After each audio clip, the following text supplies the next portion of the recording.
منبر جهانی. خدایا دین تو توحید و سنت که خالص باشد از هر شرک و بدعت، نشاید جز به آستان تو سجده، نزیبد جز بر تو اشک ذلت. پیام دین حق از تاج منبر بیفشاند جهانی بدر شوکت. شکست هر بت و هر بت نمایی، نماد عزت دین است و دولت.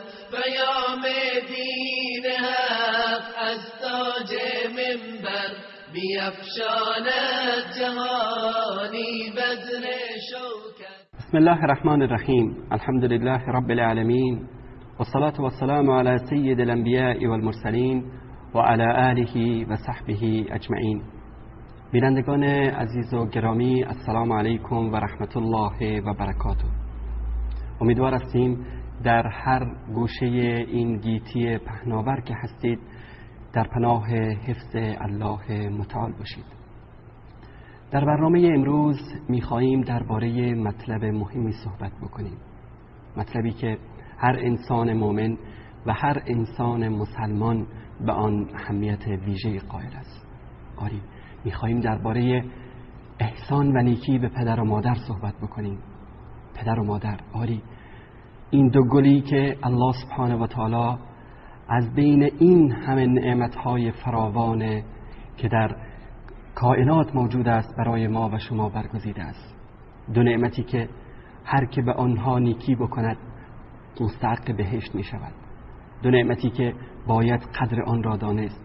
امروزه وجود ما در این دنیا، علم ما، پول ما، دارایی ما، همه چیزی که در دنیا داریم از برکت پدر و مادر است. پدر و مادری که الله سبحانه و تعالی را آنها را وسیله‌ای قرار داد تا که ما در این دنیا بیاییم. در انگامی که ما نمیتوانستیم صحبت بکنیم، نمیتوانستیم غذا بخوریم، نمیتوانستیم راه برویم، همین پدر و مادر بودن که به ما سخن گفتن آموختن، به ما غذا خوردن آموختن، به ما علم و دانش آموختن، به ما ادب و انسانیت آموختن.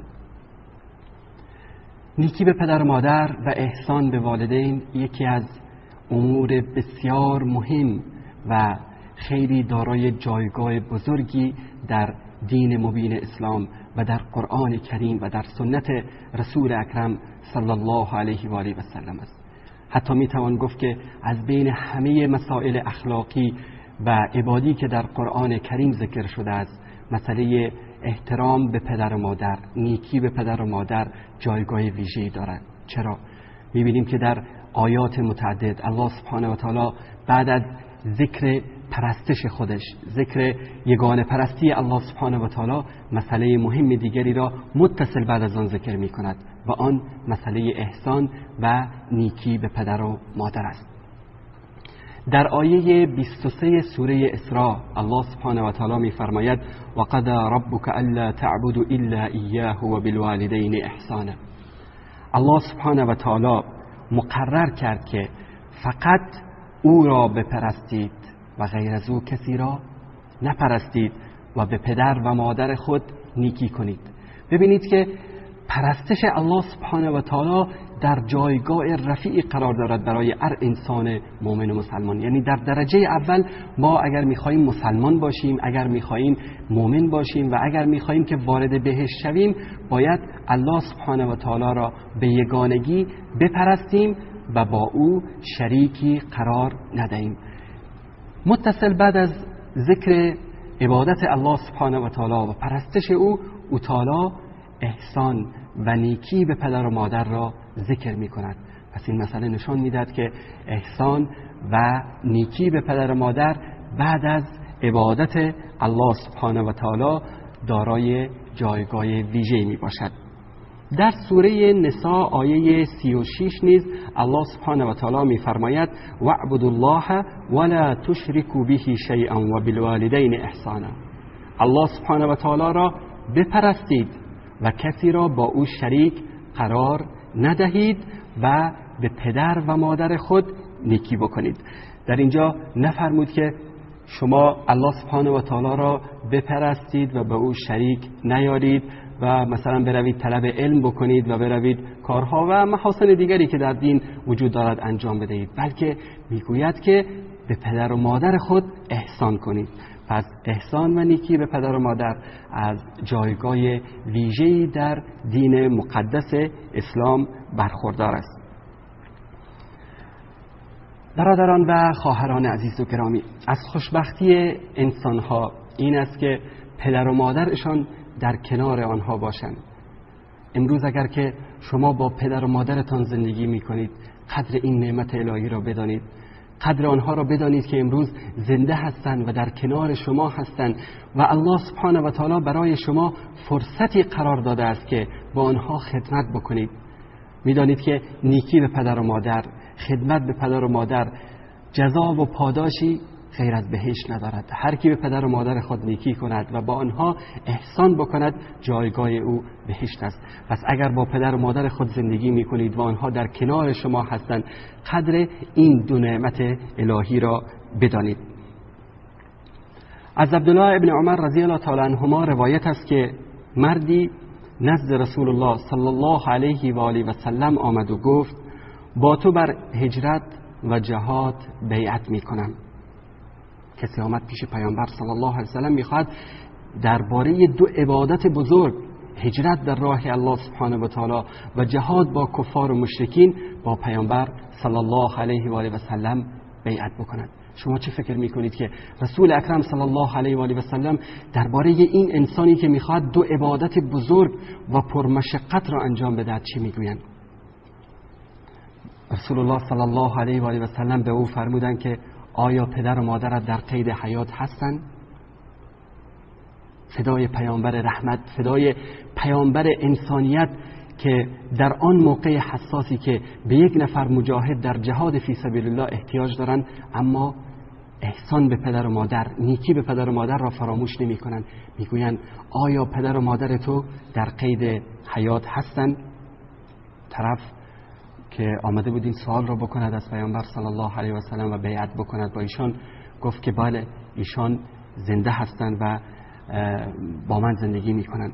رسول اکرم صلی الله علیه و آله و سلم به این شخص فرمودند که آیا از الله سبحانه و تعالی اجر و پاداش در دنیا و آخرت میخواهی؟ آن صحابی گفت آری ای رسول الله، چگونه نمیخواهم، اجر و پاداش دنیا و آخرت را میخواهم. پیامبر بزرگوار اسلام صلی الله علیه و آله و سلم فرمودند پس نزد پدر و مادرت برگرد و به آن دو نیکی نما، به آن دو احسان بنما. این حدیثی متفق علیه است که در بخاری و مسلم از پیامبر صلی الله علیه و آله و سلم روایت شده است. پس ای مسلمانان بدانید که نیکی به پدر و مادر، احسان به پدر و مادر جایگاه والایی در دین مقدس اسلام دارد و کسی که به پدر و مادر خود احسان بکند جایگاه او بهشت است و کسی که پدر و مادرش از او آزرده باشند و یا به پدر و مادر خود احسان و نیکی نکند، این انسان مستحق عذاب خداوند و غضب خداوند و جایگاه او در جهنم می باشد.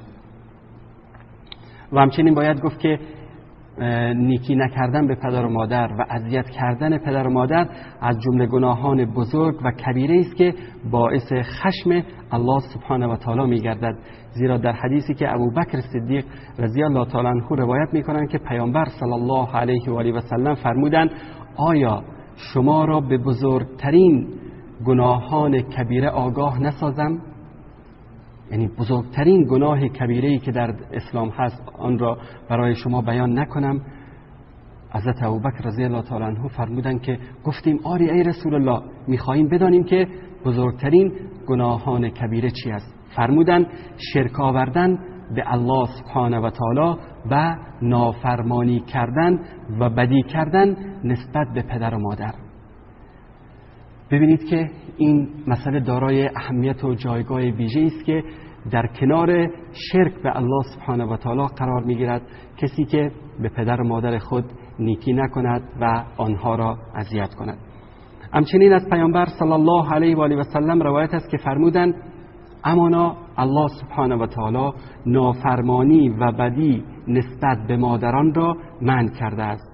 آنچه باید بدهید و درخواست کنید آنچه هست که شما حقی در آن ندارید، یعنی شما حق ندارید که از آنها چیزی بخواهید که باید اونا حتما برای شما بدهند و ادا کنند، بلکه هر چه شما دارید، هر چه در اختیار شما هست حق پدر و مادر شماست.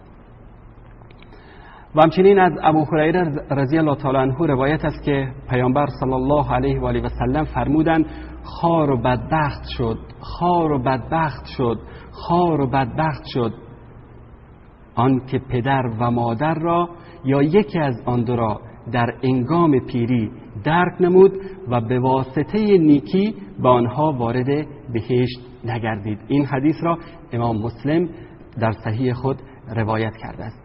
ببینید که خاری و بدبختی برای کسی است که پدر و مادرش در نزد او به پیری رسیدند، پیر شدند و این شخص به آنها نیکی نکند و به وسیله نیکی به آنها وارد بهشت نشود. یعنی هر انسانی که پدر و مادر او در نزد او به سن پیری رسیدن میتواند که به وسیله نیکی به آنها وارد بهشت الله سبحانه و تعالی گردد. همچنین از ابن عمر رضی الله تعالی عنه روایت است که رسول اکرم صلی الله علیه و آله و سلم فرمودند که 3 کس هستند که الله در روز قیامت به آنها نظر ننماید و به آنها نظر نکند و این اشخاص به بهشت داخل نشوند. آن که نسبت به پدر و مادرش بدی و نافرمانی می کند و زنی که خود را به مردان شبیه می سازد و آن که نسبت به ناموس خود بی غیرت است. ببینید که 3 امر مهم را پیامبر صلی الله علیه و آله و سلم در این حدیث شریف بیان می کنند و می فرمایند که 3 کس هستند که در روز قیامت الله سبحانه و تعالی به طرف آنها نگاه نمی کند. ببینید چه احرمانی هست، چه مصیبتی هست که در روز قیامت انسان از نعمت بزرگ که دیدار الله سبحانه و تعالی باشد محروم گردد و الله سبحانه و تعالی به طرف او نگاه نکند و همچنین به بهشت داخل نشود. هم الله سبحانه و تعالی به طرف او نگاه نکند و هم به بهشت داخل نشود. از این 3 شخص یکی کسی است که به پدر و مادر خود بدی روا داشته باشد. پس بدانید برادر و خواهر، نوجوانی که به جوانی رسیدی و غرور و تکبر جوانی همه وجود تو را در بر گرفته است، بدان که اگر که به پدر و مادر خود بدی بکنی به جنت وارد نمی شوی و الله سبحانه و تعالی به طرف تو نگاه نمی کند. و همچنین زنی که خود را شبیه به مردان بکند. خواهرانی که امروز در این دنیا با این مدهایی که میبینیم به شکل گوناگون از غرب وارد جامعه اسلامی شده است در نظر داشته باشند که اگر که در پوشیدن لباس، در راه رفتن و در رفتار و کردار خود شباهت مردها را بکنند و از مردها تقلید بکنند، الله سبحانه و تعالی به طرف آنها نگاه نمی کند و وارد بهشت نمی شوند. و همچنین کسی که درباره نوامیس خود، درباره زن و خواهر و مادر و دختر خود غیرت ندارد، یعنی اگر خواهرش یا مادرش یا همسرش بی حجاب باشند، با مردان بیگانه رفت آمد داشته باشند، حساسیت نشان ندهد و از این امور جلوگیری نکند، این انسان را بی غیرت یا دیوس میگویند که الله سبحانه و تعالی به طرف این انسان هم نگاه نمی کند و این انسان وارد بهشت نمی شود. مسئله مهم دیگری که میخوام خدمت شما عزیزان بیان بکنم حدیثی است که از ابو هریره رضی الله عنه روایت است که رسول اکرم صلی الله علیه و آله و سلم فرمودند هیچ فرزندی حق پدرش را ادا نمی کند مگر آنکه او را در حال بردگی بیابد و سپس او را بخرد و آزاد کند.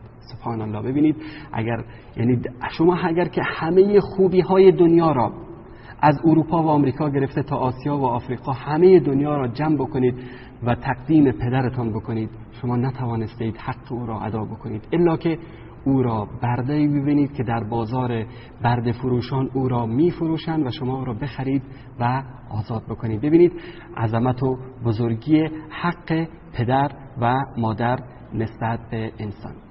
در پایان این برنامه میخواهم شما را نصیحتی بکنم از قرآن کریم، از زبان الله سبحانه و تعالی که در سوره اسراء آیه 24 میفرماید وقل ربی ارحمهما کما ربیانی صغیرا. ببینید اگر که پدر و مادر شما در نزد شما پیر شدن، امروز نمیتوانند مثل شما راه بروند، امروز نمیتوانند کار بکنند، امروز نمیتوانند برای شما پول تهیه بکنند، شما به آنها خشم نگیرید، آنها را با آسایشگاه ها نفرستید، از خانه خود طرد نکنید، از خانه خود بیرون نکنید، بلکه بگویید خدایا به آنها رحم بکن و آنها را مشمول رحمت خود قرار بده، همانطوری که مرا در کودکی در آغوش خود گرفتن. آری یک روز من و شما کودک بودیم و همین پدر و مادر ما بودن که ما هیچ حول و قوتی نداشتیم، نمیتوانستیم راه برویم، نمیتوانستیم غذا بخوریم. همین پدر و مادر من و شما را در دامن عطوفت و مهر و محبت خود گرفتند و بزرگ کردند. پس امروز که آنها پیر شدند ما باید حداقل حق امان دوران کودکی خود را ادا کنیم و مقدار کوچکی از آن خدماتی را که برای ما انجام دادند برای آنها انجام دهیم و ادا نماییم تا مشمول رحمت الهی واقع گردیم و وارد بهشت جاودان الهی شویم. در حفظ و پناه الله متعال باشید. السلام علیکم و رحمت الله و برکاته. خدایا دین تو توحید و سنت که خالص باشد از هر شرک و بدعت، نشاید جز به آستان تو سجده، نزیبد جز بر تو اشک ذلت. پیام دین حق از تاج منبر بیفشاند جهانی بزر شوکت، شکست هر بت و هر بت نمایی، نماد عزت دین است و دولت.